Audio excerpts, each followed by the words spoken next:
forever, ever, hold on, never mind. Oh, Hello world et bienvenue sur ma chaîne Have a Peek. Moi c'est Sensemilia ou S pour les intimes et sur cette chaîne on parle de voyages, de rencontres sans se ruiner. Il y a aussi d'interviews, de parcours inspirants de personnes qui sont rentrées en Afrique dernièrement que j'ai commencé. Si tu veux donc profiter de mes astuces et de mes folles expériences en termes de voyage ou tout simplement ne rater aucune des témoignages qu'on peut avoir des personnes qui sont rentrées en Afrique, n'hésite pas à t'abonner à cette chaîne, n'hésite pas à activer la cloche de notification, n'hésite pas non plus à me suivre sur les réseaux sociaux et surtout de partager cette vidéo au maximum. C'est parti!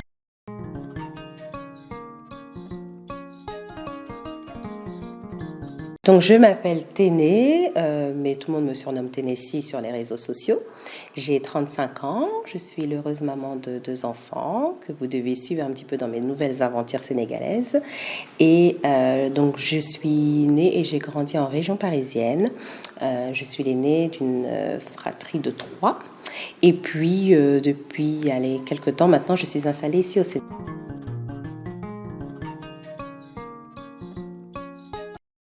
Alors, ça va bientôt faire 1 an. Je suis arrivée au Sénégal fin juillet de l'année dernière, donc fin juillet 2021. Donc bientôt 1 an avec la sortie de cette vidéo. Et j'ai plein de choses à dire là-dessus.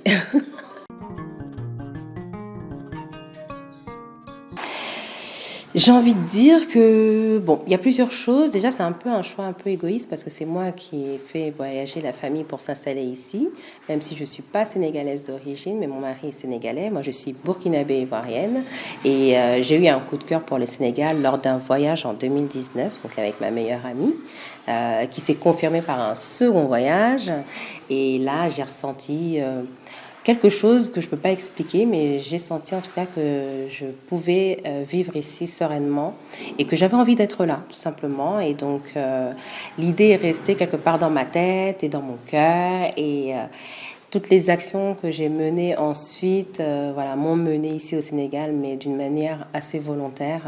Et le Sénégal, clairement, c'est un choix de cœur.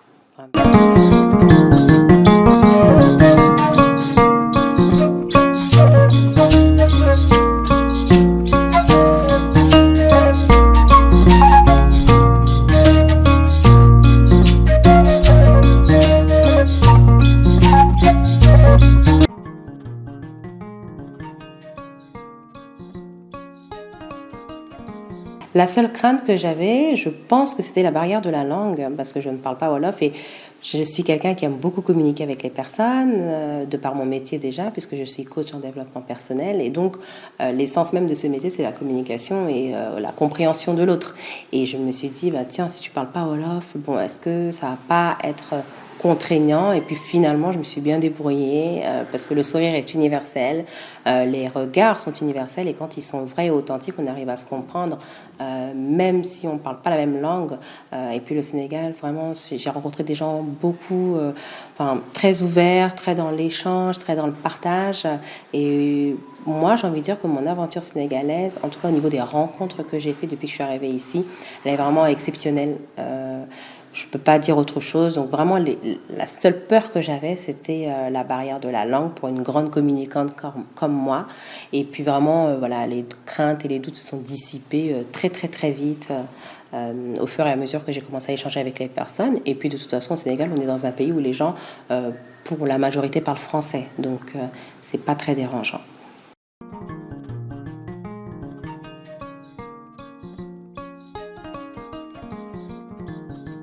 Les principales difficultés, c'est que déjà moi, quand je suis venue avec mes 2 enfants, donc qui ont aujourd'hui 9 ans et 8 ans. La principale difficulté, c'était de leur faire aimer, eux, le Sénégal. Parce que c'est vrai que moi, j'avais eu un coup de cœur. C'était un choix un peu égoïste. Et la seule difficulté, c'était de leur faire oublier un peu papy et mamie, parce qu'on on est une famille très soudée. Et c'est vrai que là, c'est la première fois où on se retrouve loin d'eux. Et le plus difficile, ça a été ça. Vraiment de faire en sorte que eux puissent s'acclimater comme moi. Et finalement, ça s'est bien passé parce que ce sont eux qui se sont habitués plus rapidement que moi. Moi, ça a mis un peu plus de temps, mais je pense que nous, les adultes, on a un peu, plus cette difficulté d'aller vers l'autre, mais c'est tout à fait normal. Mais vraiment, l'installation plus l'après se sont bien déroulés. J'avais fait même un bilan. Enfin, ce qui est bien, c'est qu'on se fait tout le temps des bilans, nous, à un mois. Je disais tout à l'heure que j'étais une grande communicante et donc je fais pareil avec les enfants, avec ma famille. Et c'est vrai que le fait de faire des bilans, qu'est-ce que tu aimes, qu'est-ce que tu aimes moins, qu'est-ce qui est plus facile pour toi, qu'est-ce qui est le plus difficile pour toi, comment on peut améliorer ça. Moi, je pense que c'est très important d'instaurer ça quand on s'installe avec des enfants parce que autant, même si nous, nos business, on arrive à faire des connexions avec les gens et on installe notre business et on est content parce qu'on est en train d'évoluer dans un nouvel environnement, mais quand on vient avec des enfants, c'est différent. Et si leur aventure à eux ne se passe pas bien, ça remet complètement en péril nous, en tant qu'adultes, notre aventure également. Donc, voilà, je pense que c'est ce que j'ai à dire là-dessus. Mais on s'est très, très bien habitués.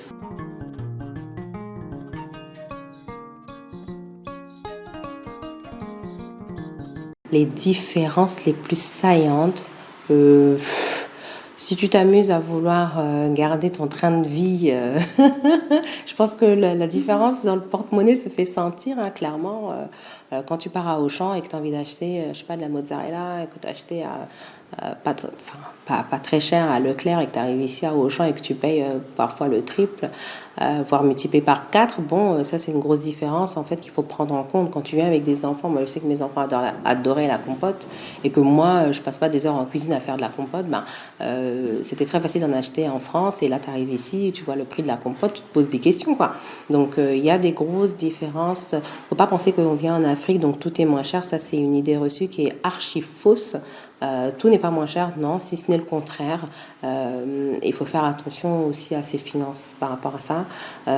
Ça, c'est vraiment le premier conseil que je peux donner parce que j'entends beaucoup de gens qui disent si tu convertis tes euros en CFA, tu dois faire plein de trucs, mais en fait, pas du tout. Le Sénégal, si je compare par rapport au Burkina Faso, le Sénégal reste quand même un pays où y vivre est très très cher et où vivre.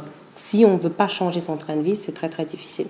Mais après moi, je ne suis pas venue ici en me disant que je veux garder le même train de vie que j'avais en France. Je viens en mode découverte.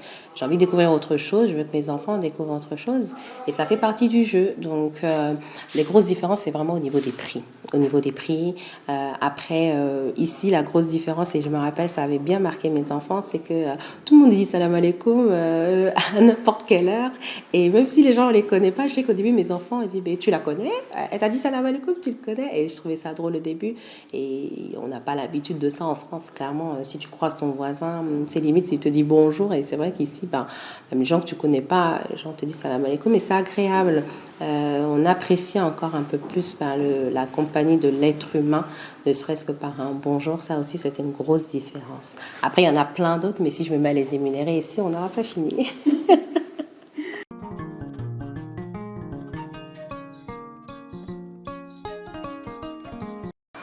Moi, je me considère comme une personne complètement optimiste, une éternelle optimiste. Et donc, même si par moment, il m'est arrivé d'avoir des incertitudes, mais je reviens tout de suite à qu'est-ce qu'il y a de positif en fait. Ok, là, tu as un moment de doute, c'est vrai, ça arrive à tout le monde, mais qu'est-ce que tu as de positif tout de suite là maintenant où tu as accroché pour faire en sorte de passer cette incertitude. Donc, mais je fonctionne comme ça de manière générale dans ma vie. Donc, c'est le fait de penser comme ça, c'est cet état d'esprit-là que j'ai qui me permet de ne pas m'arrêter sur les incertitudes, sur les doutes. Et puis, quand j'ai des grosses incertitudes, j'appelle mes parents et puis je discute. Je leur dis, il y a ci, il y a ça. Papa, qu'est-ce que tu me conseilles? Maman, qu'est-ce que tu me conseilles? Et généralement, au bout de 15 minutes, c'est passé, quoi.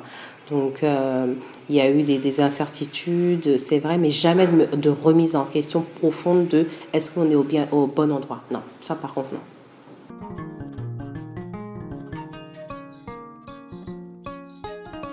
Clairement, ma famille, mes amis, j'avais des petits rituels pour marcher, aller me coucher dans l'herbe. Enfin, c'est vraiment des petits trucs simples comme ça qui me manque. Et je me dis, mais purée, en fait, c'était tellement agréable. Et bon, là, je me couche sur le sable, il est un peu chaud, mais c'est pas pareil.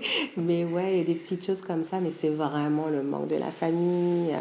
Mes neveux, mes belles-sœurs, même mes frères, tu vois, j'aurais pas soupçonné, mais en fait, ils me manquent. Et ouais, les amis, quoi. Moi, je suis quelqu'un de très fidèle en amitié. Ça veut dire que les amis que j'ai, je les connais pour la plupart depuis. Il y en a de la maternelle, il y en a de la primaire, et la plupart, on s'est rencontrés en primaire, et jusqu'à aujourd'hui, on est devenus des mères, des femmes, et on évolue encore ensemble. Donc ça a été vraiment le plus dur pour moi, et c'est ce qui me manque le plus à l'heure actuelle.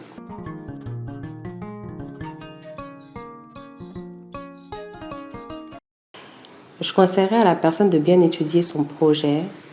Moi, je dis toujours qu'on a le droit de vivre là où on a envie d'être et que le monde appartient à tout le monde et qu'il ne devrait pas y avoir de frontières parce qu'en fait, la planète Terre, elle appartient à tout le monde et qu'on a le droit de vivre là où on a envie d'aller.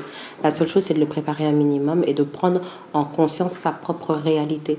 Pas se dire, c'est vrai qu'on a beaucoup de personnes sur les réseaux sociaux qui racontent leur retour au pays. Et c'est très bien parce que ça donne aussi une expérience vécue qu'on peut prendre pour soi en exemple, mais en fait, il faut être conscient de sa propre réalité. Ça veut dire qu'en fait, on n'a peut-être pas les mêmes revenus du départ pour venir s'installer ici, on n'a pas le même mindset, on n'a pas la même force de caractère, et donc tout ça, c'est à prendre en compte. Prendre en compte sa réalité, sa composition familiale, son projet, est-ce qu'il est viable ou pas ici.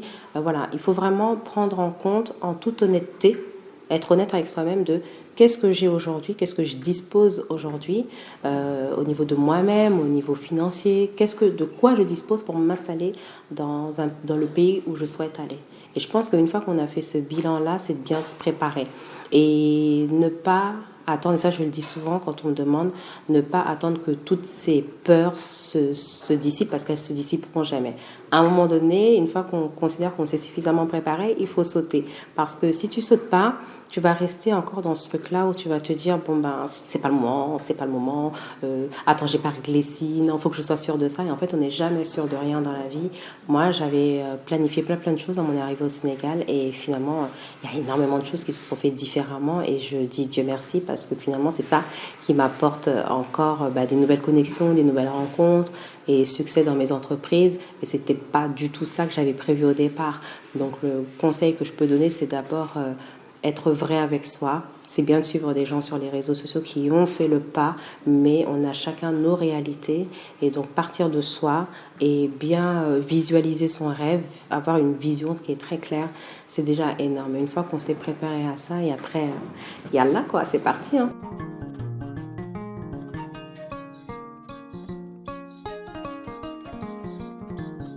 Quelque chose et que c'est votre vie et que vous en êtes responsable, vous avez la responsabilité de vivre aussi la vie que vous avez envie de vivre. Et moi, je le dis à tout le monde, on n'a pas le droit de se lamenter parce qu'il ne nous arrive pas telle ou telle chose. La responsabilité, elle vient de soi.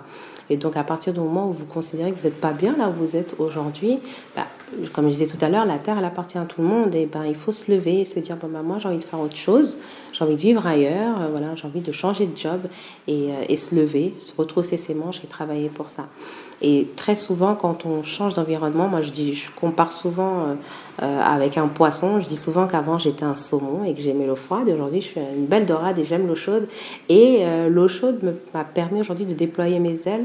Et très souvent, on me le dit, et ça, ce sont mes proches qui me le disent, on ne te reconnaît pas, t'as fait ci, on ne savait même pas que tu serais capable de faire ci et ça. Et moi-même, la première, je suis étonnée. Et je pense que c'est parce que l'environnement a changé et le nouvel environnement me permet de déployer mes ailes autrement. Donc ça peut être aussi valable pour vous. Je suis venue au Sénégal, comme je le disais tout à l'heure, avec une ligne de mire, notamment sur le coaching. Et puis finalement, je me retrouve avec un atelier de couture. Donc Tennessee Collection, si vous ne connaissez pas, vous pouvez vous abonner sur la page Instagram.